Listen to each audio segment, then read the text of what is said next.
ગુજરાતમાં આજથી 1 મહિનાની મેગા હેલ્મેટ ડ્રાઈવ શરૂ। વડોદરામાં નિયમો તોડનારા સરકારી બાબુઓ પણ ટ્રાફિક પોલીસની રડારમાં। ગુજરાત રાજ્યમાં માર્ગ અકસ્માતો ઘટાડવા અને ટ્રાફિક નિયમોના ચુસ્ત પાલન હેતુસર પોલીસ વિભાગ દ્વારા આજથી એટલે કે 1 મે 2026થી 31 મે સુધી રાજ્યવ્યાપી સઘન હેલ્મેટ ડ્રાઈવનો પ્રારંભ કરવામાં આવ્યો છે।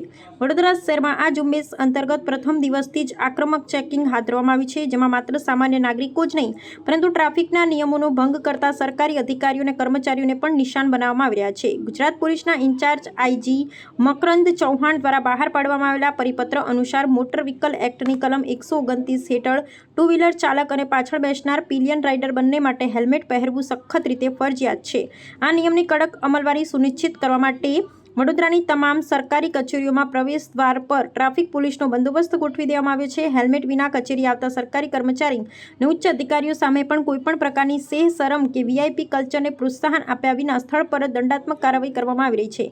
આ મેગા ડ્રાઈવના પ્રથમ દિવસે વડોદરા શહેર ટ્રાફિક પોલીસ દ્વારા પોલીસ ભવન અને નર્મદા ભુવન જેવી મહત્વની વહીવટી ઇમારતો બહાર સરપ્રાઇઝ ચેકિંગ હાથ ધરવામાં આવ્યું। આ ઝુંબેશ દરમિયાન હેલ્મેટ વિના ઝડપાયેલા અને સરકારી કર્મચારી પાસેથી સ્થળ પર જ દંડ વસૂલવામાં આવ્યો હતો। પોલીસની આ કડક કાર્યવાહી સ્પષ્ટ સંદેશ આપે છે કે કાયદો સૌના માટે સમાન છે અને આગામી આખો મહિનો ચાલનારી આ ડ્રાઈવ શહેરમાં ટ્રાફિક શિસ્ત સ્થાપિત કરવા નિર્ણાયક સાબિત થશે।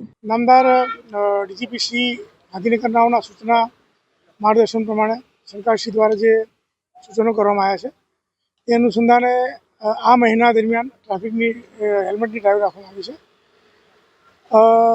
નાગરિકોને, સરકારી અધિકારી કર્મચારીઓને તમામને સેફ રાખવા માટે તેમના સ્વાસ્થ્યનું અને જીવનની ચિંતા કરીને આ આદેશ આપવામાં આવ્યો છે કે તમામે કમ્પલસરી હેલ્મેટ પહેરવાનું છે। એટલે આ મહિના દરમિયાન આની ડ્રાઈવ કરવાની છે, જેથી આજે અમે જે સરકારી કચેરીઓ છે, કોઠી કચેરી છે, પોલીસ ભવન છે, કલેક્ટર કચેરી છે, નર્મદા ભવન છે, કુબેર ભવન છે, તમામ જગ્યાએ અમે ટ્રાફિકની આજે જે હેલ્મેટની ડ્રાઈવ છે કરવાના છીએ અને રવિવારથી અમે જે પબ્લિક છે એમને પણ અવેર કરવા માટે અને કામગીરી કરીશું।